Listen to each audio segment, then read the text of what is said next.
আসসালামু আলাইকুম প্রিয় সাংবাদিক ভাই বোনেরা এবং প্রিয় দেশবাসী। 11 দলের পক্ষ থেকে আমরা এই নির্বাচন নিয়ে আমাদের অবস্থান অলরেডি ব্যক্ত করেছেন 11 দলের অন্যতম দল প্রধান দল জামাত ইসলামী সংগ্রামী আমির ডক্টর শফিকুর রহমান। আমাদের অবস্থান খুবই সুস্পষ্ট। এই নির্বাচনে সুস্পষ্টভাবে ফলাফলে কারচুপি হয়েছে। ভোট সুষ্ঠু একটা পর্যায় পর্যন্ত সুষ্ঠুভাবে হয়েছিল, আমরা সেটাকে স্বাগত জানিয়েছিলাম। কিন্তু ফলাফল যখন ঘোষণা করার সময় হয়েছে, ওই সময়টাতে স্পেসিফিক অনেকগুলো আসনকে টার্গেট করে আপনারা দেখেছেন বাংলাদেশ খেলাফত মজলিসের আমির আল্লামা মামুনুল হক ঢাকা 13, সেই আসন, ঢাকা 8 আসন, বাংলাদেশ জামাত ইসলামের সেক্রেটারি জেনারেল আসন, এরকম স্পেসিফিক কয়েকটা আসনকে টার্গেট করে সেটার ফলাফল পরিবর্তন করে দেওয়া হয়েছে। কেন্দ্রগুলোকে দখল করে সেই কেন্দ্রে জোর করে প্রশাসনকে ব্যবহার করে সেই ফলাফল পরিবর্তন করা হয়েছে। এখন যেই প্ল্যানের কথা আমরা শুনেছি, আমরা সেই প্ল্যানের একটা বাস্তবায়ন বা সেই প্ল্যানের একটা স্বরূপ কিন্তু এই নির্বাচনে আমরা দেখতে পাচ্ছি।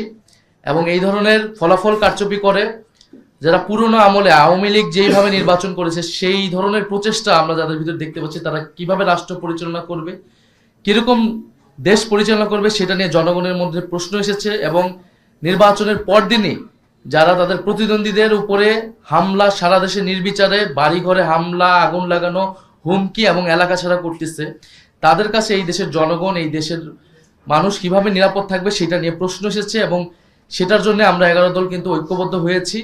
এবং ডক্টর শফিকুর রহমান বলেছেন স্পষ্টভাবে যে এটার জন্য রাজপথে নামার প্রয়োজন হলে আমরা সেটার প্রস্তুতি নিচ্ছি। কারণ এই দেশের মানুষকে, যারা 11 দলের পক্ষে নির্বাচনে কাজ করেছে, নেতাকর্মী সমর্থক, তাদেরকে হেফাজত করা, তাদেরকে রক্ষা করার দায়িত্ব আমাদের। আরেকটি কথা আমি বলতে চাই, আমরা জনগণকে অভিবাদন জানাই যে জনগণ এত প্রতিকূলতার মধ্যেও 11 দলের পক্ষে ভোট দিয়েছে, 11 দলের পক্ষে বিজয়ী হয়েছে। অনেকেই অনেক কারচুপি করে তাদের বিজয় আটকানো যায়নি। আপনারা দেখবেন যে গণভোটে কত পার্সেন্ট ভোট পড়েছে, 60% ভোট পড়েছে, 60+ ভোট পড়েছে।